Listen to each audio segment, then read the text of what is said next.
People often talk about like eliminating poverty, giving everyone amazing medical care.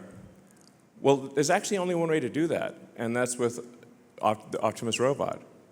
With humanoid robots, you can actually give everyone amazing medical care. In terms of Optimus will be more precise. Optimus will ultimately be better than the best human surgeon, with a level of precision that isn't possible, that is beyond human. So I think that's a pretty wild concept to say, okay, if people have always talked about eliminating poverty, but actually Optimus will actually eliminate poverty. Optimus will actually give people incredible medical care.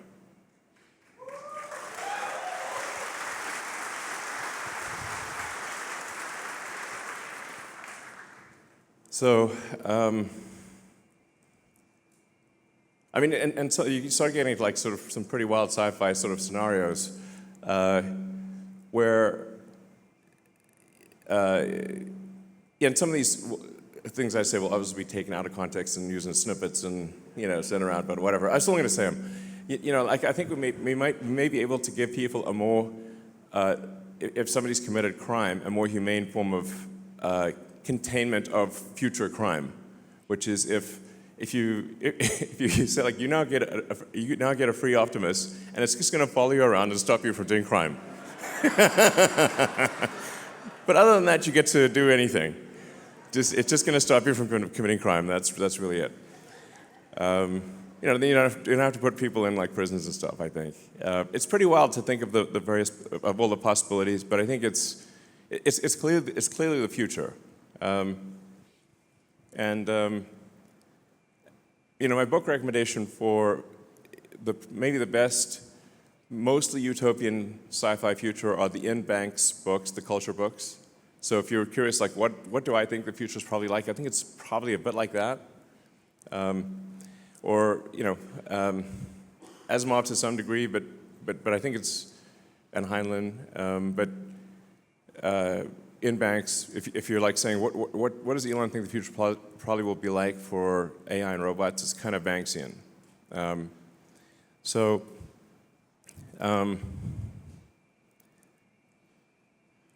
Now, and things do get kind of wild from an economic standpoint. Because at a certain point, with AI and robotics, you can actually increase the global economy by a factor of 10 or maybe 100. There's not like an obvious limit.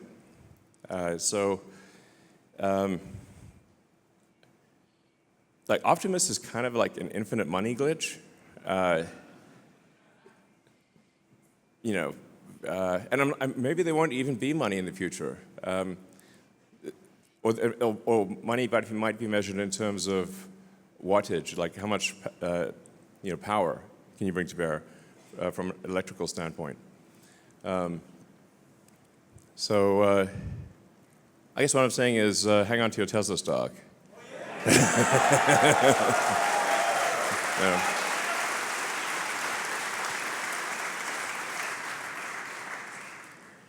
So, yeah, man, it's pretty wild.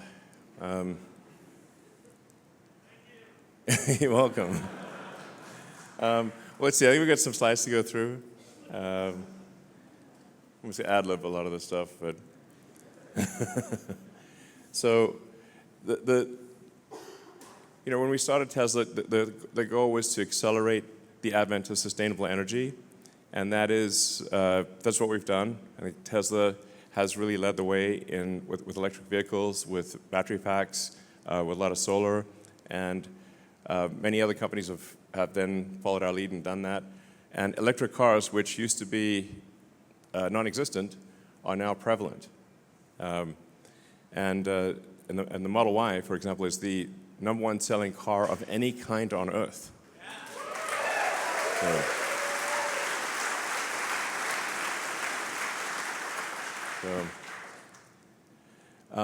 But obviously now with AI and robotics, we need to update our mission. And our mission, I think it's good. It's it's a great mission, which is to achieve sustainable abundance. Which is, it's like, because I often ask people, like, what is the future that you want? What's the best future you can imagine? Because we want to try to make that future, like make the best future you can imagine.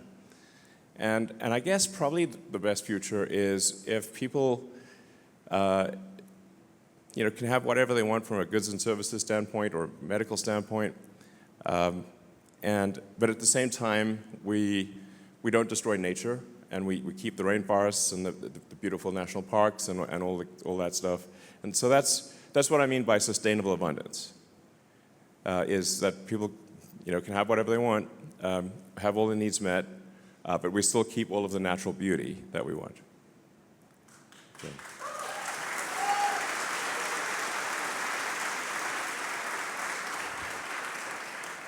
I mean, if somebody can think of a better future, I'm all ears. But I think that's probably the best way to go. So yeah. Let's see. So yeah. As you know, every Tesla is designed to be autonomous. So it's sometimes difficult to explain to people if they've not. In fact, I'm sure you've all encountered this, where you try to tell people that the Tesla can drive itself, and they think you're crazy or something. I mean, especially apart from the Cybertruck, our cars look pretty normal. I mean, they're good-looking cars, but they don't look super. They look normal. But I guess it's kind of like having a cat, and the cat's just sitting. Let's say you've got a cat, and it's like just sitting there on the couch, and you try to tell people that the cat can actually, it's actually Puss in Boots, and it can actually put on boots and a hat and swashbuckle and sing and dance. And people are like, no way, man, that's a cat. Until the cat does all those things. And you're like, damn, what the? We've got, millions of Tesla cars out there that are kind of like Puss in Boots. They're intelligent, but people don't know that they're intelligent. They look like normal cars, but actually they're super smart and can drive themselves.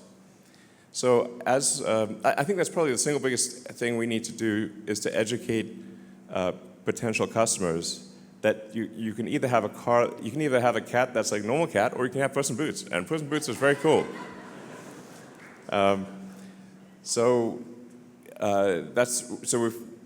These days when people come to our stores, or even people that have the car haven't turned it on, we find.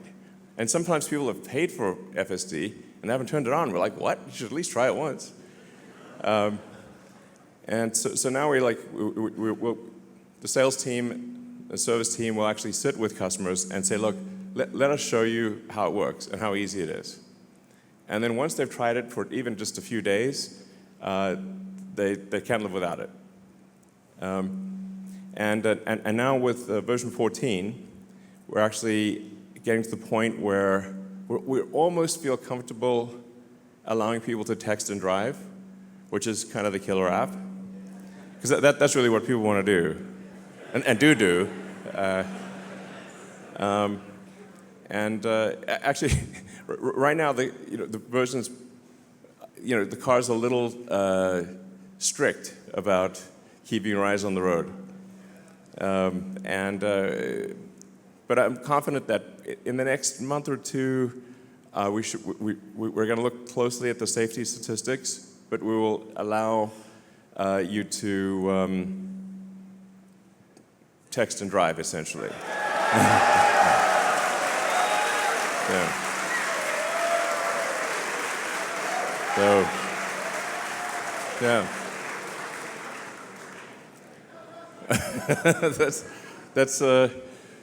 It's certainly better than the current situation, which often people will actually turn off FSD to text, then turn it back on, which is less safe. So yeah, that's probably the single biggest thing is just get people aware of FSD.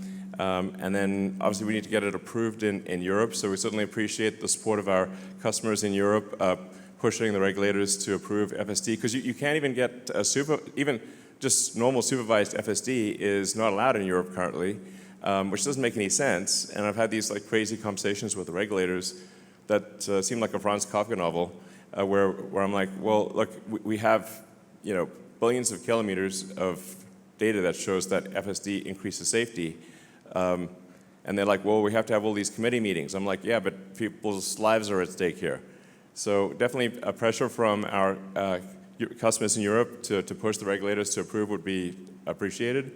And then we have partial approval in China, and we hopefully we'll have full approval in China around February or March or so. That's what they've told us.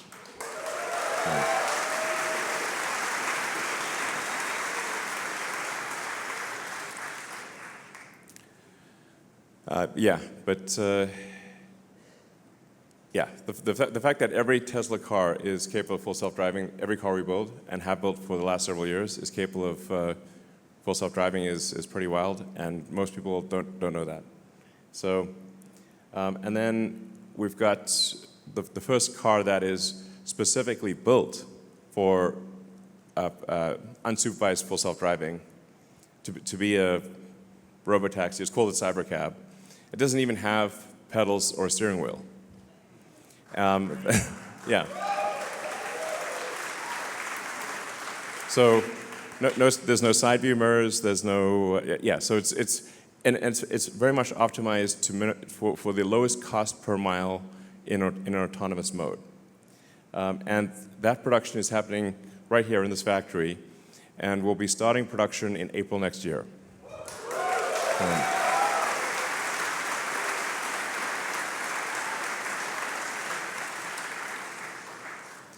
So the way that Cybercab is designed is it's designed obviously for a purely autonomous world, but also the manufacturing system is unlike any other car. The manufacturing system of the Cybercab it's closer to a high volume consumer electronics device than it is a car manufacturing line. So the net result is that I think we should be able to achieve, I think ultimately less than a 10-second cycle time, basically a unit every 10 seconds. Maybe ultimately take a few years to get there, but it's theoretically possible to get to a 5-second production time.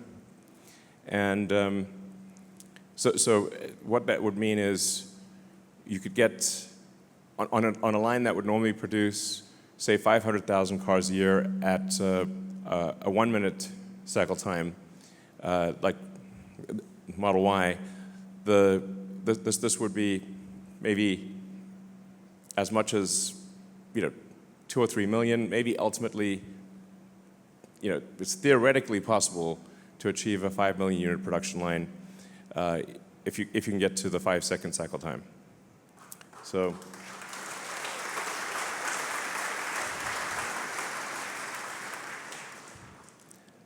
A lot of cars. So these will be everywhere in the future. So, and we wanted to look futuristic, so it changes the look of the roads. So now yeah.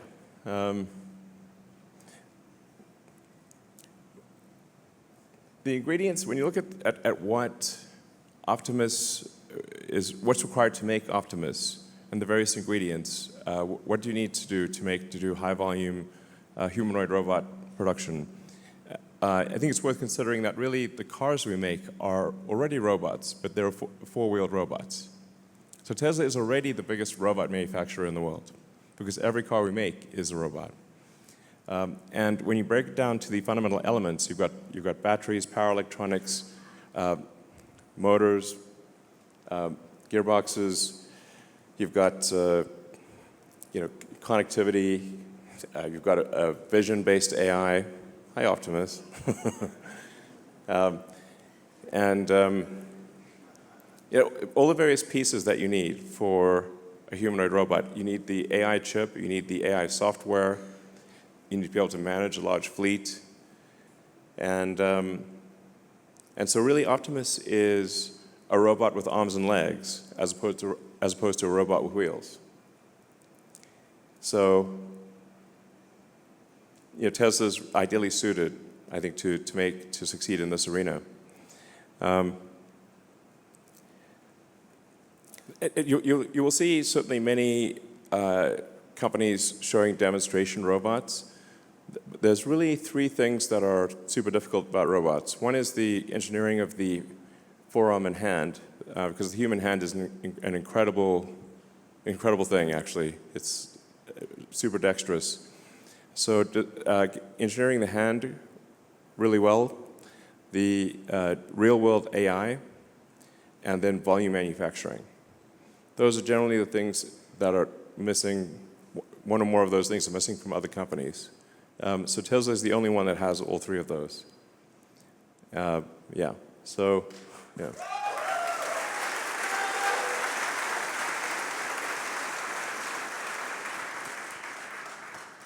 So this is the Optimus kind of initial. It's kind of the prototype production line. The high volume production line will be very automated, obviously, but this is really the production line that we use to make the prototypes. So you can get a sort of rough sense for what it takes to build the robot.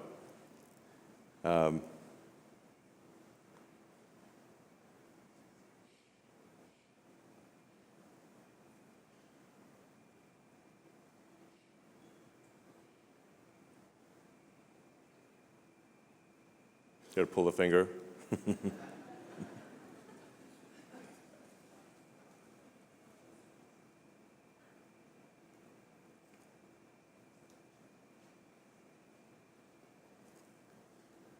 And then, as I've said before, I think once we reach about 1 million units per year of sustained production or in excess of that, I think probably the cost of production is around $20,000 in current year dollars.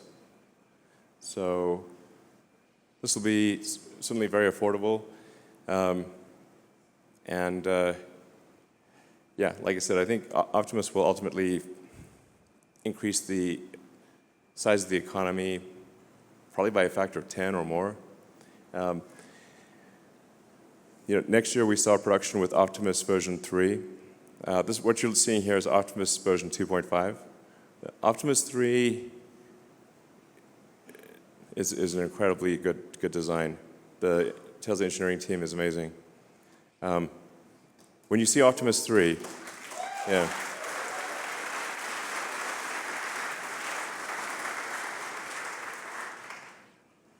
It will seem as though that there's someone like a person in a robot outfit, which is how we started with Optimus. It really is going to be something special. And then Optimus 4, that hopefully starts production in 27, and then Optimus 5 in 28. So it's kind of like an annual release cycle with significant improvements with each one and gigantic increases in the scale of production. So, yeah, sustainable abundance via AI and robotics. That's the future we're headed for.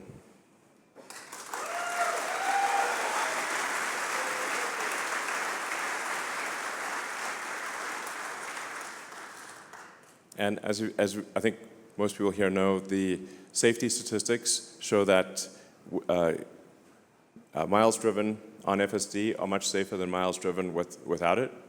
So what this will translate to ultimately is saving the lives of millions of people and preventing hundreds of millions of accidents. So a massive increase in lives solved and tragedies avoided. It's going to be amazing.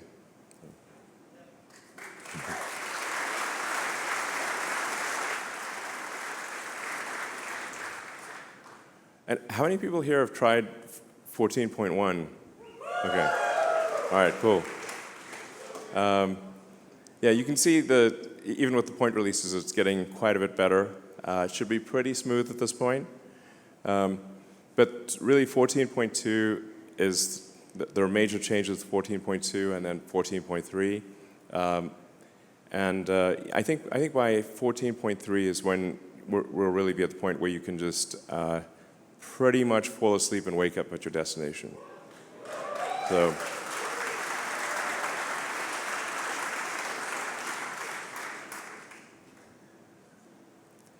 And then I've been putting a lot of time into the new Tesla chip design because in order to have a functional robot, you have to have a great AI chip. And it needs to be an inexpensive chip, and it needs to be very power efficient. So we believe the AI5 chip will be probably about a third of the power of, say, something like a Blackwell. An NVIDIA Blackwell, which is a great chip, for roughly comparable performance, and much less than 10% of the cost. So,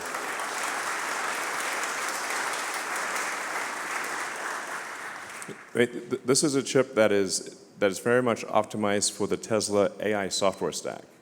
So it's not meant to be a general purpose chip, it's meant to be an amazing chip for the Tesla AI software.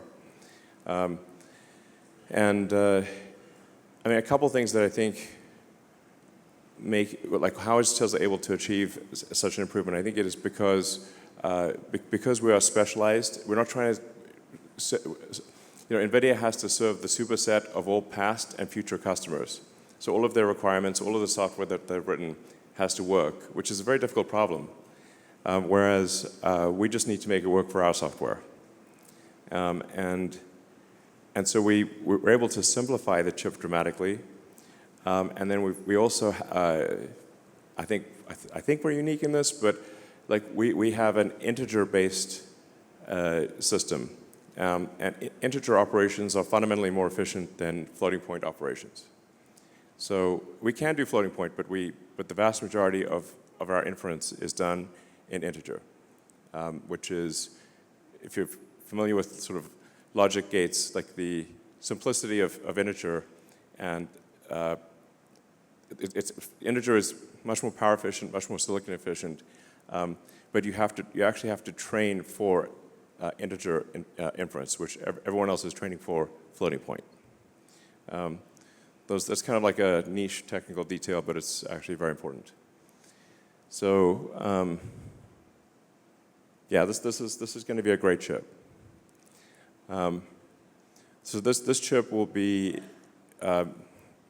made in basically in 4 places: TSMC Taiwan, Samsung Korea, TSMC Arizona, and TSMC Texas.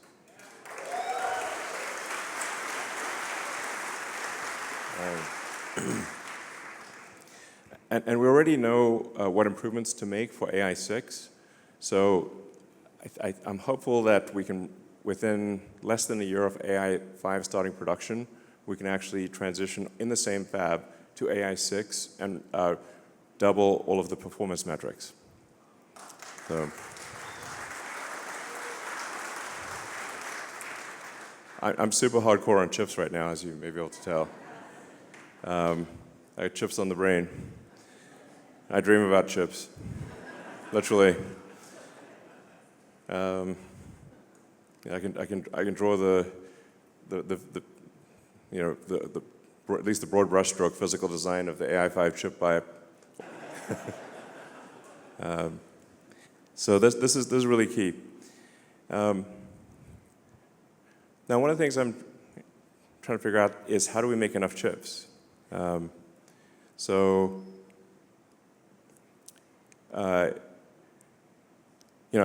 have a lot of respect for the Tesla partners, TSMC and Samsung. Maybe we'll do something with Intel. We haven't signed any deal, but it's probably worth having discussions with Intel. But even when we extrapolate the best case scenario for chip production from our suppliers, it's still not enough. So I think we may have to do a Tesla terafab. So It's like Giga, but way bigger. I can't see any other way to get to the volume of chips that we're looking for. So I think we're probably going to have to build a gigantic chip fab. Yeah.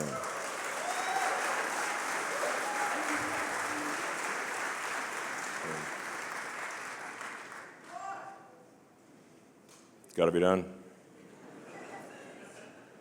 So anyway, some of the stuff I've already talked about.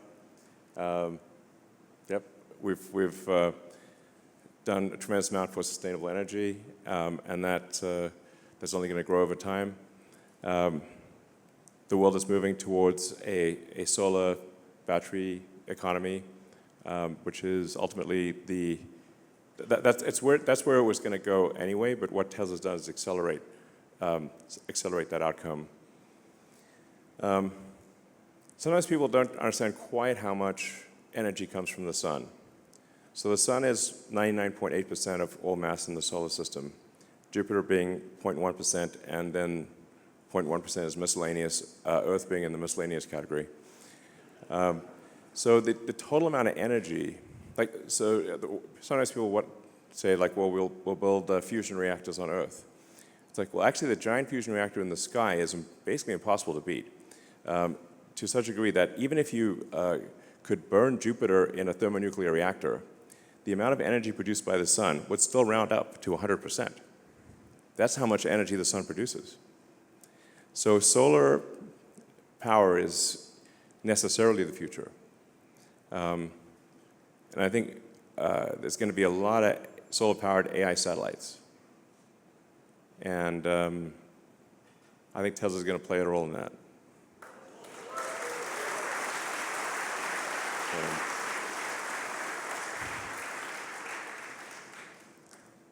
We've obviously refreshed the product line, so S3XY. If people haven't tried the Model S, 3X or Y, or the Cybertruck, I recommend at least getting a test drive or a test ride, as the case may be. Try out the full self-driving, and I think you'll be blown away. To those who do not, if you might be listening and don't have a Tesla, you should try one.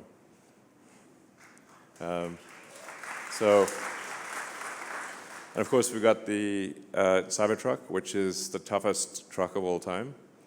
It's literally bulletproof, faster than a Porsche 911, and can out-tow a Ford F-350. So it's a great car, great truck.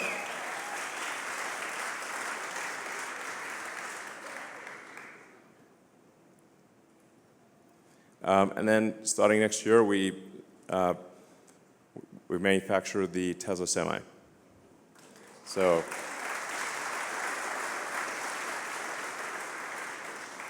this is already, we already have a lot of prototype Tesla Semis in operation. PepsiCo and other companies have been using the Tesla Semi for quite some time. But we will start volume production at our Northern Nevada factory in 2026. So we've got two big products, or three massive products starting production next year. We've got Optimus, we've got Tesla Semi, and we've got the Cybercab. So,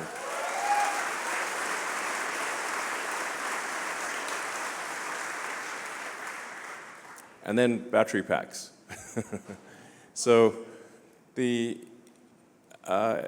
you look at total US power generation capability, it's roughly a terawatt.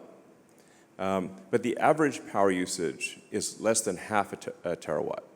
And that's because there are big differences in power usage between day and night. So the daily and seasonal variations in power consumption mean that the United States, and really every country, is only producing about half as much electrical energy as it could. Because without batteries, there's no effective way to buffer the energy. So what batteries actually enable is, even if you don't build any incremental power plants, you could double the energy output of the United States just with batteries. This is a super big deal. And in fact, I think that's really where most of the incremental energy production in the United States is going to come from, is literally batteries. So a bigger deal than it may seem.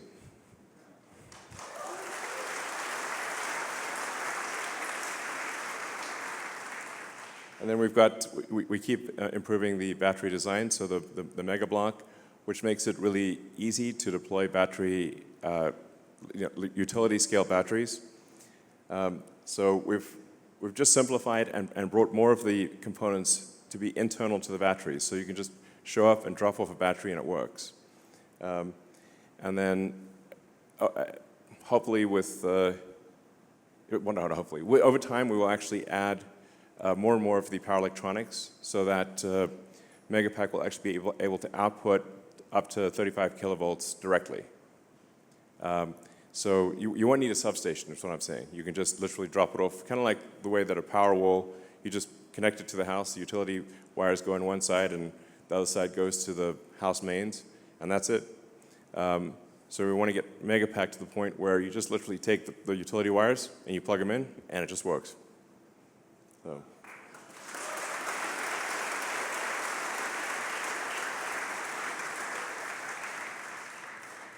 Then we've also built the world's largest supercharger network. So we do a lot of things here at Tesla. That's the biggest supercharging network in the world by far.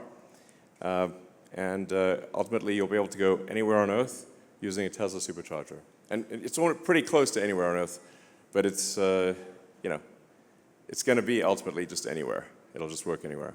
So the supercharger team has done great work expanding that and improving the efficiency of the supercharger network. And in North America, they did such a good job that the other car companies basically said, well, they'll just use the Tesla supercharger network. I'm like, okay, sounds good to us.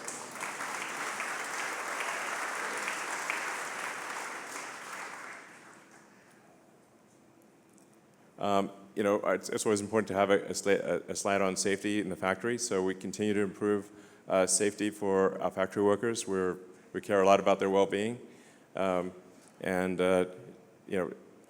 one way you can just tell if a company is a good company or not, if you just walk through the factory or walk through the office and catch the vibe. And the vibe in the Tesla factory is good. People are happy. That's how you know it's a good company.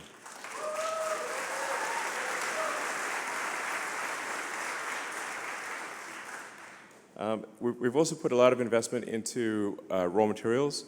So we've built in South Texas and Corpus Christi the biggest lithium refinery outside of China, I believe. So it's starting off with 50 gigawatt hours of lithium, and we'll expand from there. So this is very, very important to have. In a worst case scenario, that we have the ingredients necessary to make a battery. Very important. And then we've got here on this site the Cathode factory, which is just the sort of giant building about a half mile that way. And we're just making sure that we, from a supply chain standpoint, are resilient against any potential geopolitical challenges.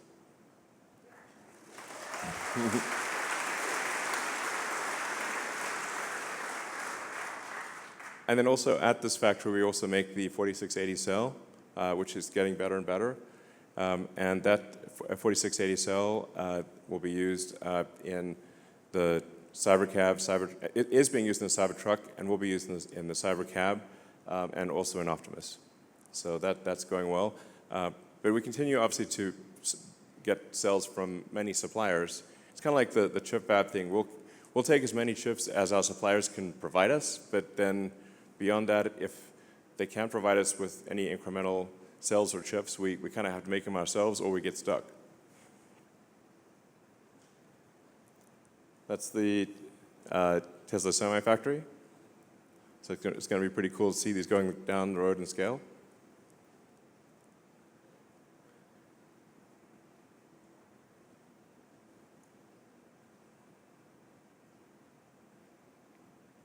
Yeah, so that's the basic plan. Sustainable abundance for all.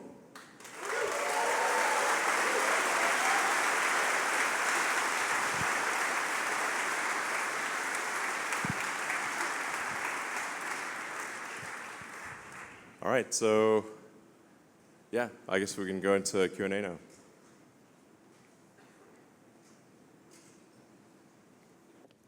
Maybe at the next annual shareholder meeting, we'll have Optimus take some of the questions. That'd be cool.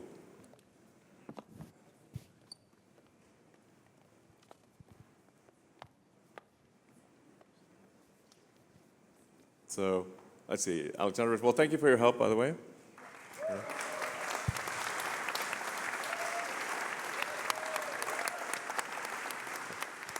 Yeah, please go ahead. Thank you. Is that a mic? Is it? No, let me hold it. It's okay. Well, what a year's been, right? I mean, just a year ago, President Trump got elected on the same day. These 12 months have been a heck of 12 months. Thank you to the board, because I think they had to weather quite some storms with institutional investors. And obviously, thank you to you. And we stand with you. I think we showed it, and we will show it everywhere. Thank you.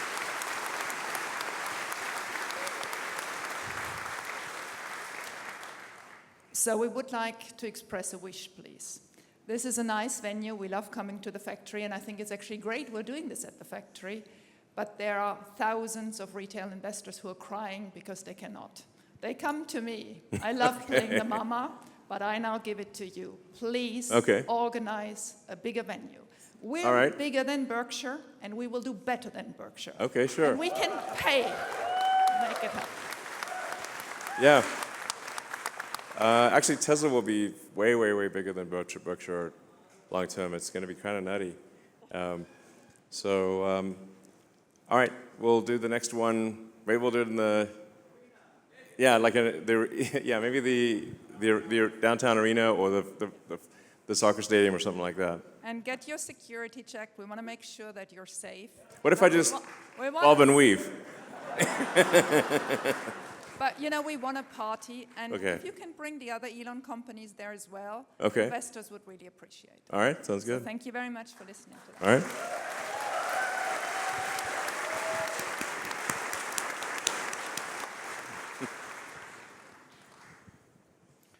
Elon, as a father, I just want to first thank you for everything you're doing in the world, especially freedom of speech. Thank you. And one question.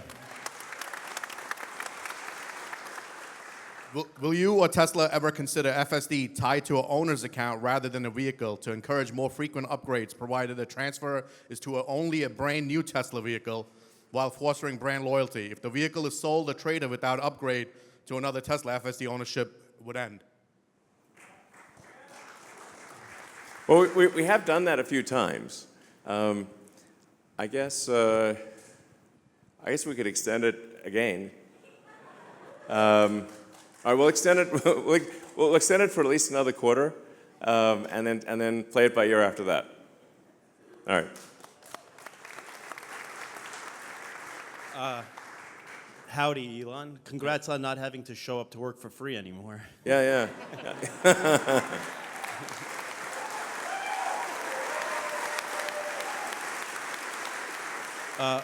We now have over a $40 billion war chest. We're cash flow positive and will remain that. We know how you feel about fiat already. Is it time to take a look at Bitcoin? What's your belief on that? Also, you've hinted towards that there's a wheelchair accessible model in the works. Were you referring to the Robotics? And if so, can we please speed up production to help the least fortunate? Sure. Obviously we need a vehicle that's big enough to fit a wheelchair, if it's wheelchair accessible. So I think that is the Robovan or Robust or whatever we call it. I mean, it's not like we're slowing down because we want to slow down. It's like we're spinning like a zillion plates here. But I do think it would be very cool because I think aesthetically as well, it just would change the look of the roads and make it feel like the future. So it won't be long before we make that. But since we do have Optimus, we've got Cybercab, Optimus, and Semi all next year. We'll probably have to be maybe the year there, a couple years from now or something like that. But but we certainly will make a wheelchair accessible vehicle. So.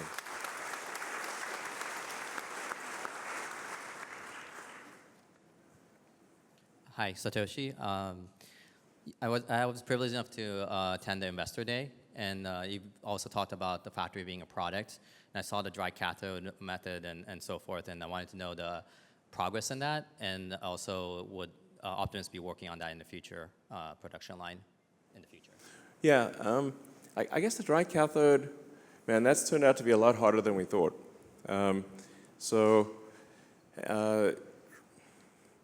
I mean, it does look like it's going to be successful, and it will have some cost advantage relative to wet cathode. But if I had to wind the clock back, I would probably have gone with wet cathode instead of dry cathode, because it just turned out to be a lot harder to make it, capable of high volume production with super high reliability. But we will be scaling up battery cell production at Tesla. And looking for cell production from our suppliers as well, because we're going to be ramping up production very dramatically at Tesla. So now that we believe we have full self-driving, that we have autonomy solved, or at least are within a few months of having it unsupervised autonomy solved at a reliability level significantly better than human. That means it's time to ramp up production, because the value proposition is now much greater than a regular car. The killer app really is for people: can you text and drive, or can you sleep and drive? Can the car take you to your destination, or do you need to pay attention and have to drive it? Before we allow the car to be driven without paying attention, we need to make sure it's very safe. But like I said, we're on the cusp of that. I know I've said that a few times, but we really are at this point, and you can feel it for yourselves with the 14.1 release.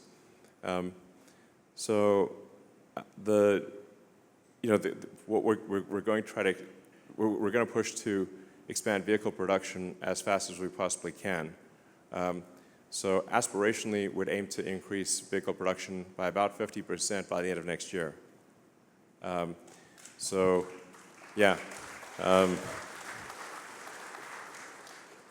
it's very hard to increase production, but that's roughly, I don't know, maybe we get to, like, I'm just guessing, at an exit rate by the end of next year of around 2.6, 2.7 million vehicles, annualized production, and then aim to get to maybe 4 million by the annualized rate by the end of 27, and then maybe 5 million by the end of 28. Those are our aspirational goals.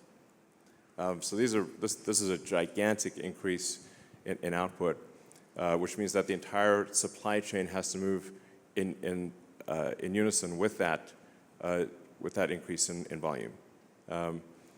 The nature of producing a large complex product is that it moves as fast as the least lucky, dumbest element in the entire system, and there's 10,000 plus items.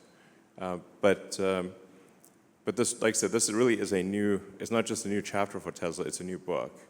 And that new book is massively increasing vehicle production and ramping up Optimus production faster than anything's ever been ramped up before in history.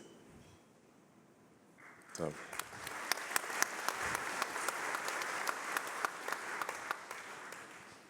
Awesome. Elon, thank you. Thank you from all of us.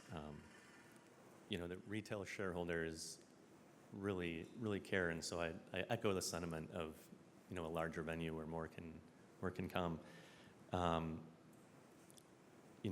As a testament to that, I was fortunate enough to be here last year, and since then, touring the factory, talking to people that work here, I'm just a retail shareholder, but increased my holdings 12 times, right? So I know it's really engaging and gives people a confidence, and so thank you for having us, and I do echo that. I hope it grows.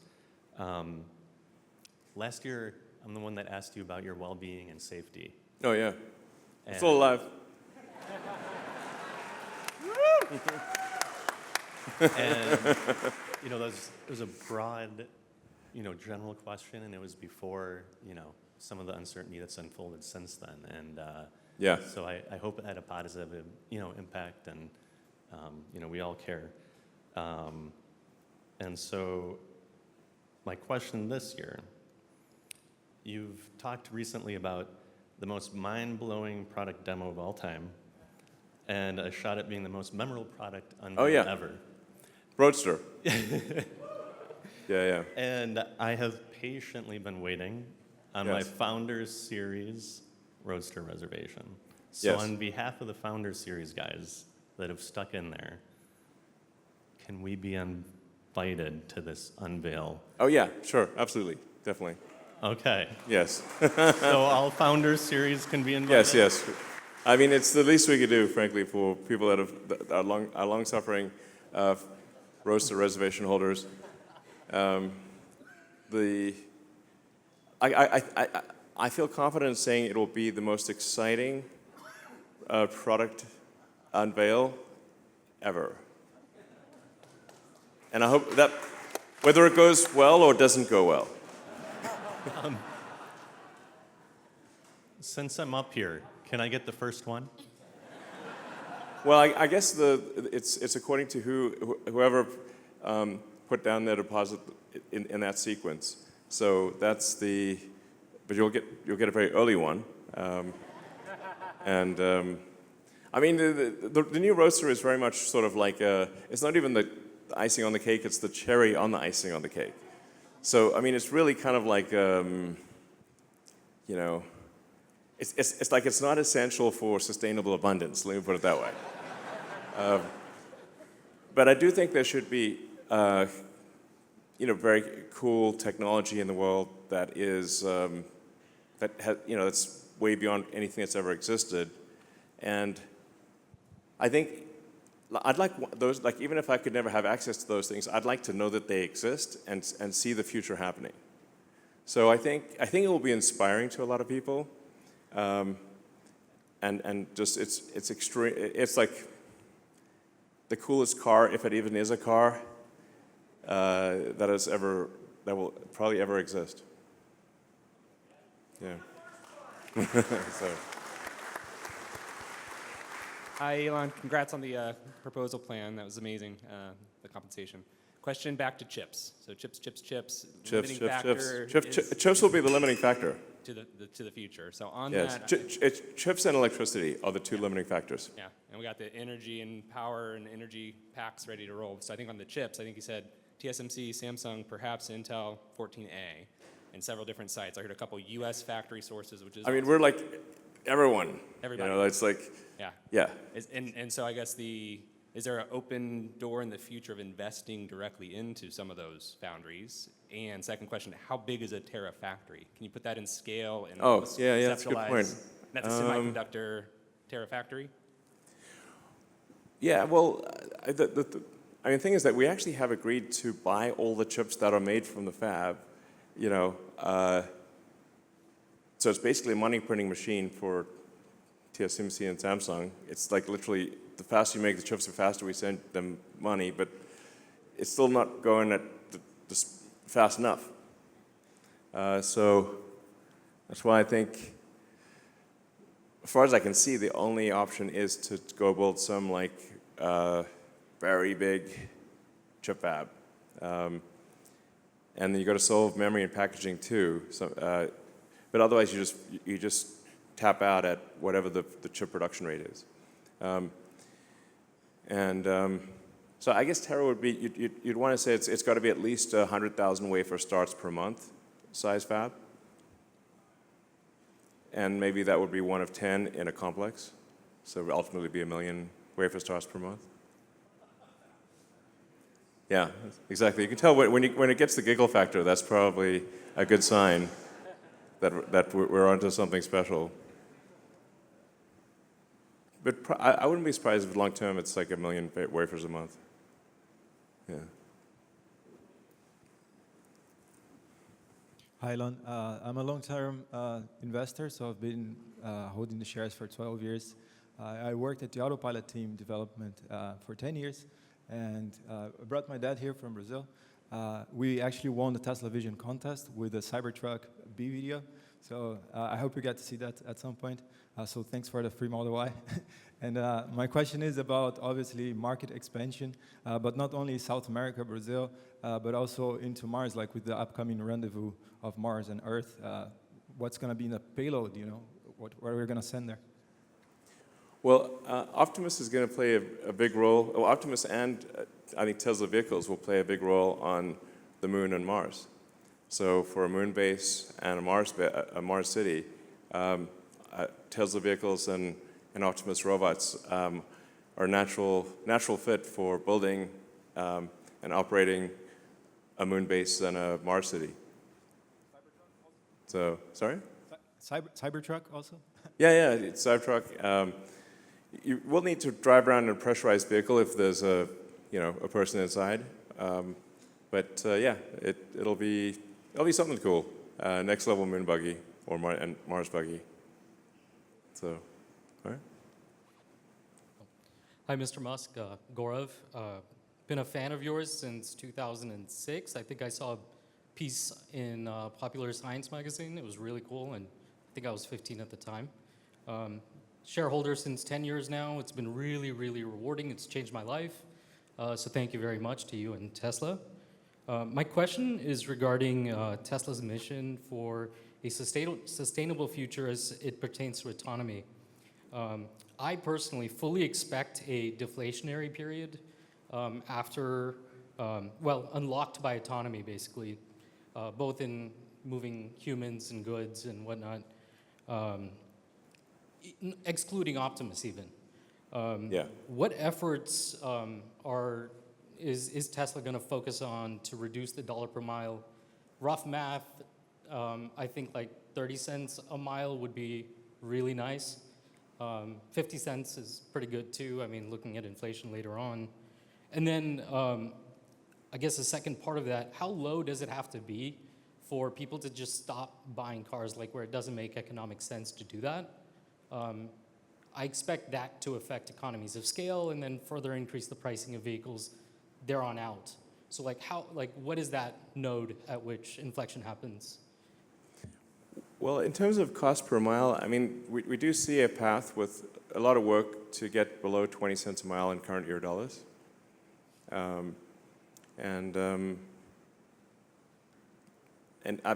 somewhat agree that things will probably be deflationary as productivity increases, because you can think of money supply as being the ratio of goods and services to what's the growth in goods and services versus the growth in the money supply.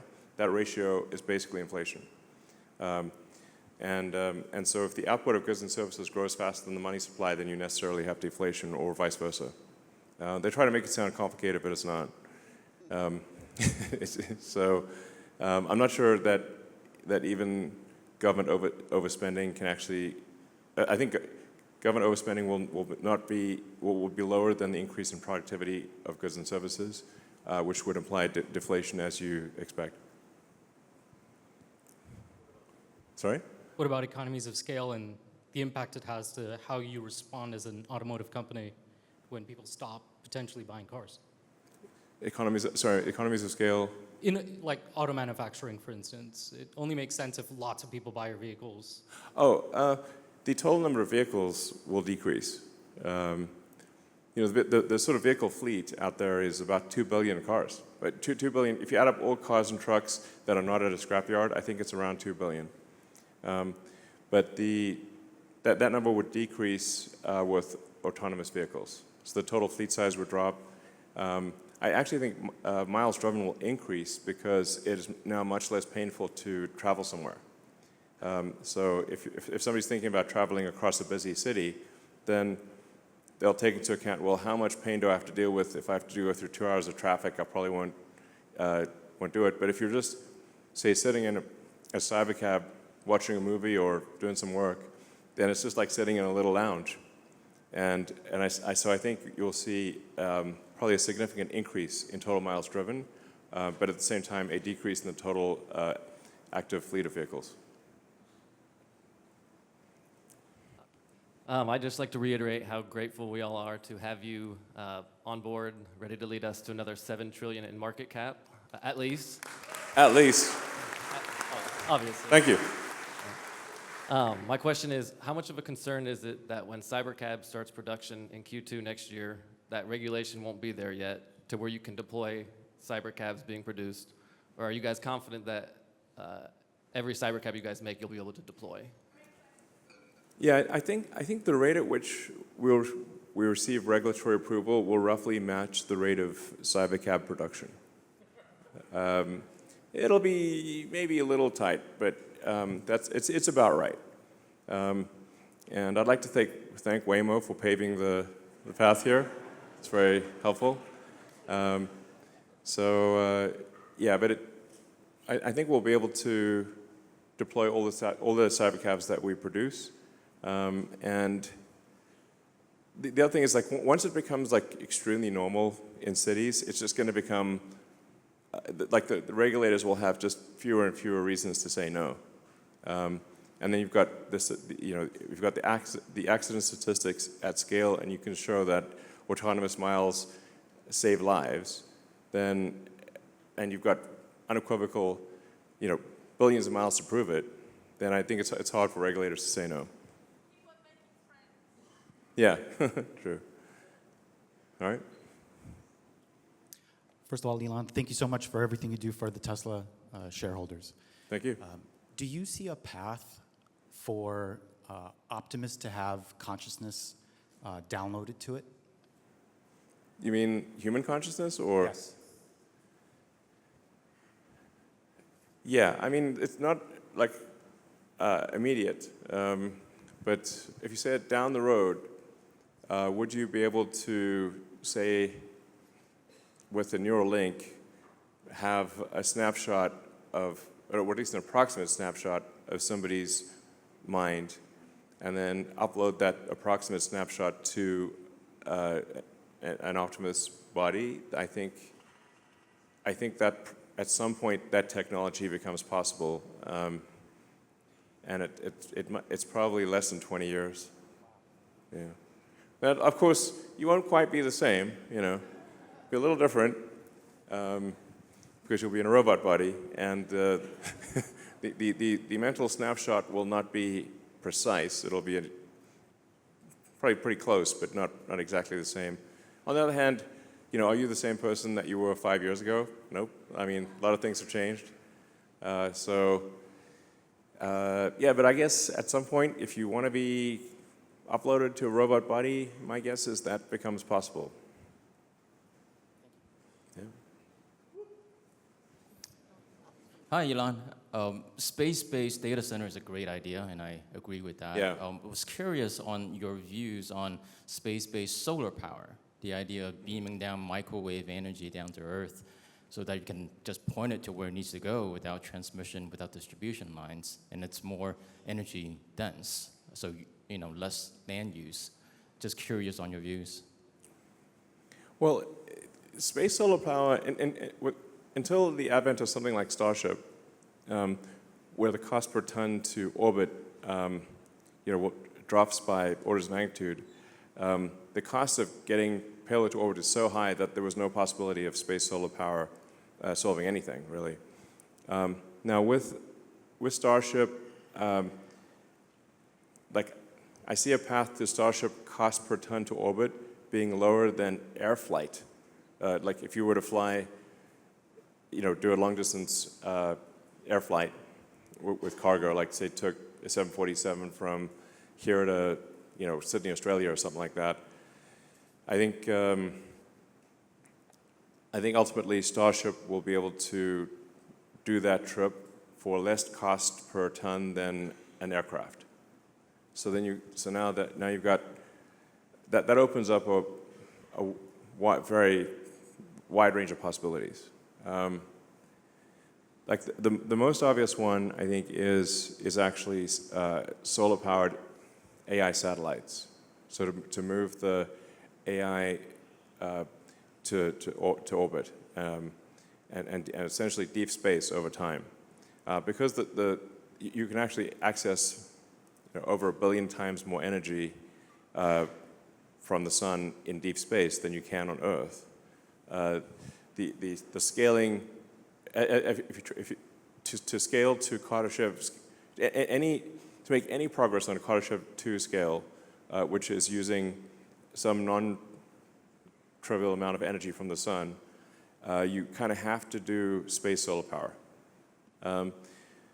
Now, you could only beam a tiny amount of that back to Earth, or you would melt Earth. So Earth actually receives a very, very tiny amount of the sun's energy. Earth is a tiny dust mote. You see, like Earth to scale with the sun, we look like a little crumb. So to scale civilization, like I said, to be at all relevant on a Kardashev 2 scale, like to even use 1/1,000,000% of the sun's energy, you really have to be use solar power in deep space. And you could beam some of that back to Earth too, but you can only beam a tiny bit of it back, or you'd melt Earth. And this will be our last question. We'll do a few more. Sorry? Sorry. All right. Elon, look around you. This is a very, very small sample of Tesla soldiers.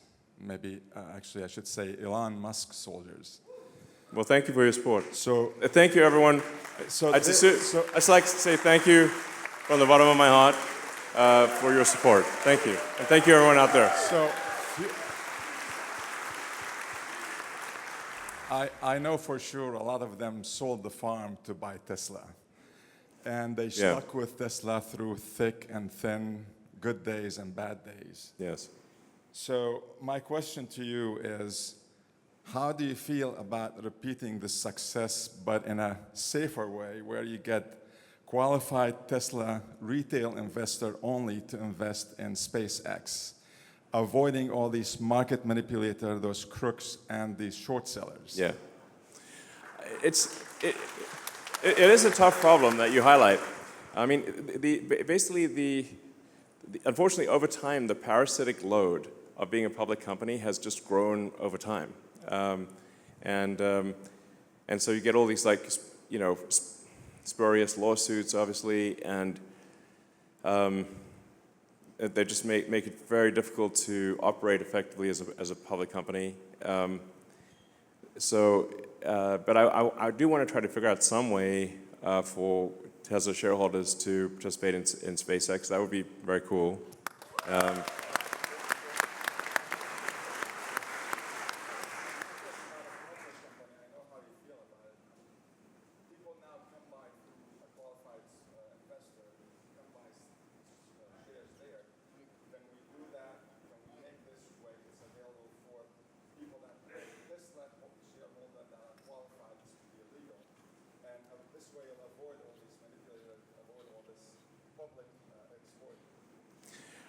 I've been giving a lot of thought to how to give people access to SpaceX stock, because I do want supporters to have SpaceX stock, but there's this sort of 2,500 shareholder threshold for, before you become a de facto public company. But I don't know, maybe at some point maybe at some point SpaceX should become a public company, despite all the downsides of being public. All right. Okay, first of all, thank you very much, Elon. Just an amazing job you're doing, not only for Tesla shareholders, but the humanity in general. So we got a couple of questions many of us are asking. Like, we want to know, many of us think you are one of the most consequential business people on Earth ever. And we want to understand, how do you think? Like, for example, like a couple one, how did you know in the master plan part 2, this is like 2018 or something like that, you calculated at that point it takes 6 billion miles of FSD miles driven before maybe the world, the regulatory, would approve it.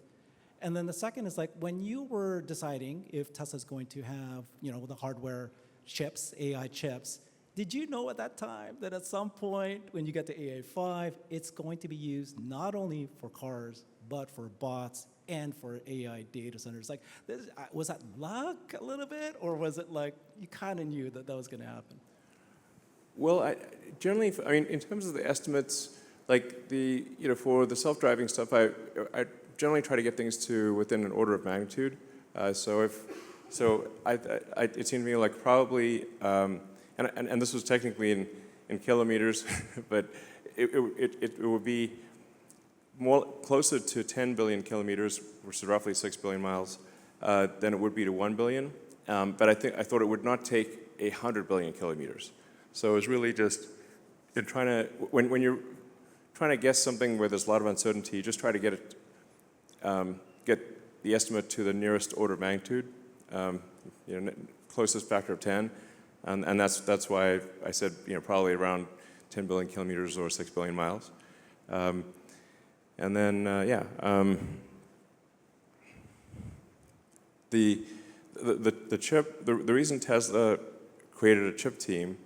And it's important to know, like, the vast majority of, like, Tesla is like a dozen startups in one. We've only really done one major acquisition, which is Solar City, and then some very small ones. So almost all of this is organic. So I built the chip team from scratch and the AI team from scratch. It was just because it became a limiting factor. So for hardware too, we used NVIDIA, but NVIDIA was at that time focused on making really AI server hardware, which obviously was a smart bet. They're currently the most valuable company in the world. And Jensen Huang and his team have done an incredible job at NVIDIA. My hat's off to them. I'm a huge admirer of Jensen and NVIDIA. They've done amazing work, but they didn't want to do a low-cost, power-efficient car computer at the time, AI car computer. So I was like, well, okay, I guess we need to start a chip team to solve that.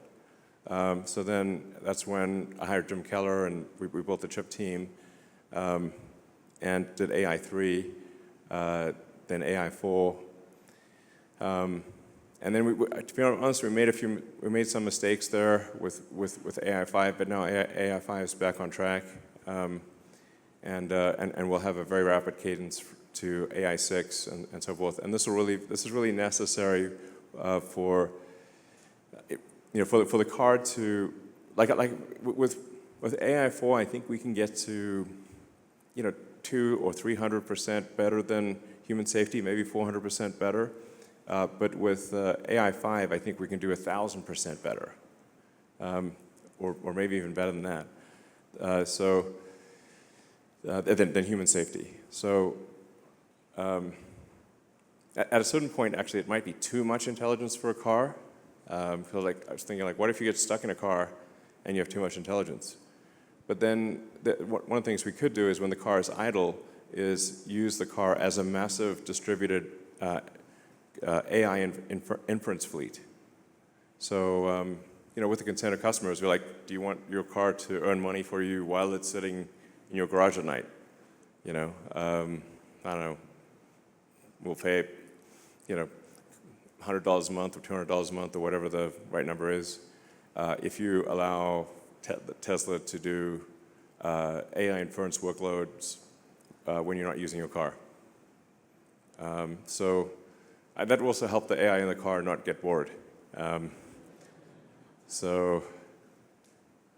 I sort of imagine, what if I got stuck in a car, and then and the highlight of your day was driving. It's like, but they don't always want to drive. So then what do you do the rest of the time? So I think Tesla could actually end up having the largest. Tesla might end up having the most amount of AI inference compute in the world. If you think, maybe if we had 100 million car fleet, and at some point we may have more than 100 million car fleet, and they'll have AI6, AI7, and if you're able to run a kilowatt of inference on 100 million car fleet. Now you've got 100 gigawatts of distributed inference with built-in cooling and power electronics and distributed power. So,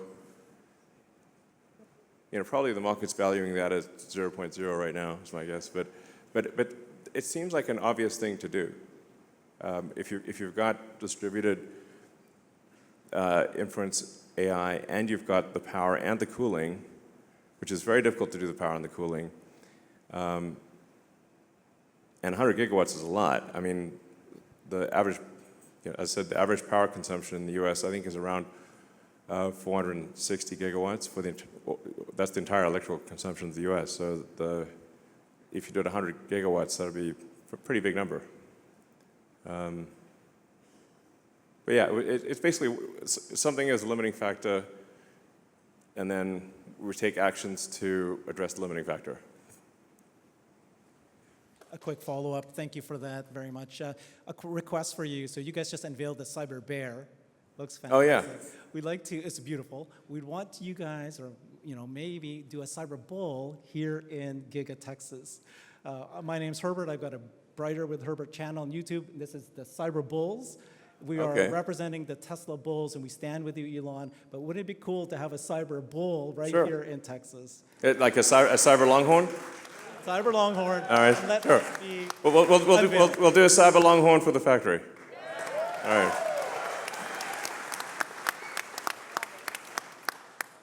Good afternoon. I'm very excited to ask this question. I've dreamed of giving away a Tesla for a very, very long time. And I finally wore EVJect down enough that they're willing to foot the bill for it. But it turns out to give away a Tesla, I have to have your permission to say we're giving away a Tesla. So my permission? it's a simple you can just question. give it away. You don't have to do anything. Tesla doesn't have to do. We're going to go through the normal channels. We'll buy it from a store. Sure. All that stuff. You can give away a Tesla. It's totally cool. Yeah. Yeah, but certainly you don't need my permission to give away a car. We'll take maybe a couple more questions and then call it a night. Over here. All right. Hi, Elon. My name is Jonathan. You mentioned that the Roadster will have more tech than all the James Bond vehicles combined. Do you think there's any possibility that any of that tech will make it into the current vehicle lineup? No. And to follow up on that, do you have any estimate of production or delivery timelines for the Roadster? I guess, so we're aiming for the product unveiled will be of the Roadster 2, which will be very different from what was shown previously. That demo event will be April 1st of next year. I have some deniability because, I could say I was just kidding. But we are actually tentatively aiming for April 1st for what I think will be the most exciting, whether it works or not, demo ever of any product. And then I guess production is probably about 12 to 18 months after that. I think production is probably a year or so after that. Oh, well, I can't give away the secrets, but you won't be disappointed. All right, we'll take one last question, I guess. Hey, Elon. All right. 3 last questions? Okay. Hi, Elon. I'm really excited about this future of sustainable abundance that we're talking about. I mean, you're going to be saving a lot of lives with FSD, but the number of lives that will be saved and improved with this future vision you have is really inspiring and very exciting. So even today, you've mentioned, though, that in a post-scarcity world, the role of money could diminish or become obsolete. Mm-hmm.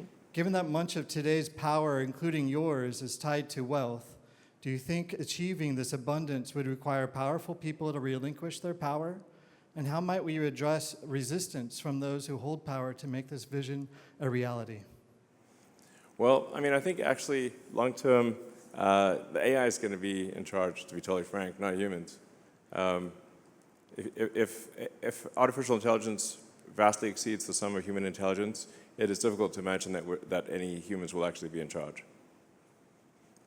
So we just need to make sure the AI is friendly. Yep. Thank you. Was that the question? Go ahead, sure. Yes. Okay, sorry, Elon. Okay. Yeah, so I'm Cybercab on X, and I'm doing YouTube and content creator. There's one thing I always heard about Tesla owners or people who want to buy Tesla complain about. That is about super expensive insurance, right? And the thing is, Tesla, I know Tesla also do insurance. However, it's not a cover every place, right? Like based on Boston, I don't have too much options. It's super expensive. And the other point is the FSD is very safe right now. I've been using FSD for about 4 years, right? Yes. It's getting to a point, it's like almost unsupervised. However, the insurance still does not take this into consideration. They don't ask you whether you have FSD or not, and they don't know how much you travel with FSD, and that is not a part of the risk prediction kind of thing, right? So I feel like what's your thought about insurance going forward, especially when we're getting close to the autonomy? What is path, like either using your own or with the external partnership? For example, there's a company called Lemonade. Okay. We do need to not have the questions be super long. I mean, Tesla Insurance is trying to expand as quickly as possible, but the regulatory structure for insurance is extremely complex and works on a state-by-state basis. So it's really somewhat of a racket. The rules for insurance are different with every state. It's a very, very complicated thing. So but I'm aware that insurance often is too expensive and doesn't take the right things into account. So all I can say to that is, yeah, we'll keep expanding Tesla Insurance. When the car is operating as a Cybercab, Tesla will simply self-insure, so that kind of solves that. Insurance is a real pain in the neck, for sure. Okay, I do need to end this at some point. I'll take, one question there. All right, thanks Elon for taking my question. I appreciate it. My question has to do with compute and what the build out or how much is necessary to train Optimus and actually get them to a very household, meaningful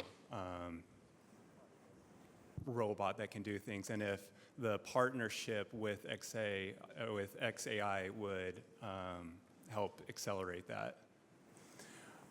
Yeah, there's a lot of training compute needed for Optimus,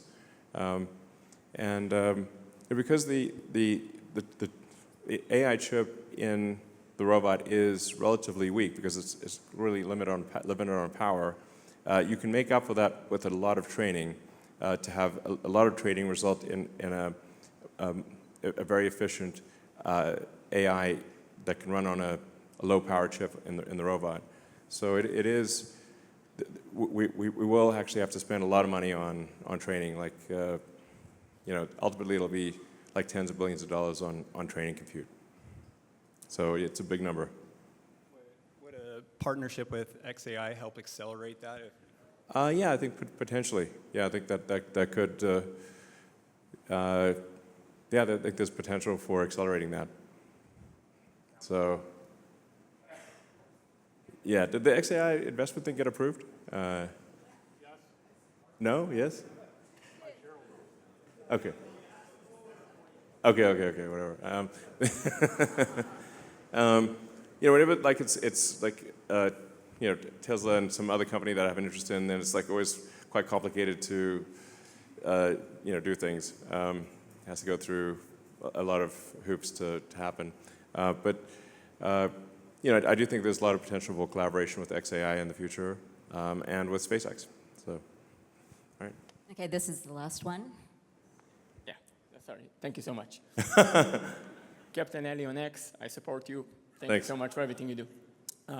Very simple question. I'm from Israel. I don't represent a lot of people, but people do ask me, and I'm going to ask you, any chance to have the app in other languages, like Hebrew, for example? Some people struggle with, You mean the app is... The app itself, yeah, just the app, the application. The app is not in Hebrew? No. Oh. And a lot of people don't speak English, so it's Oh, okay. weird. Shoot, I thought we had it in all languages. Okay, well definitely the app needs to be in all languages. All right. So, all right.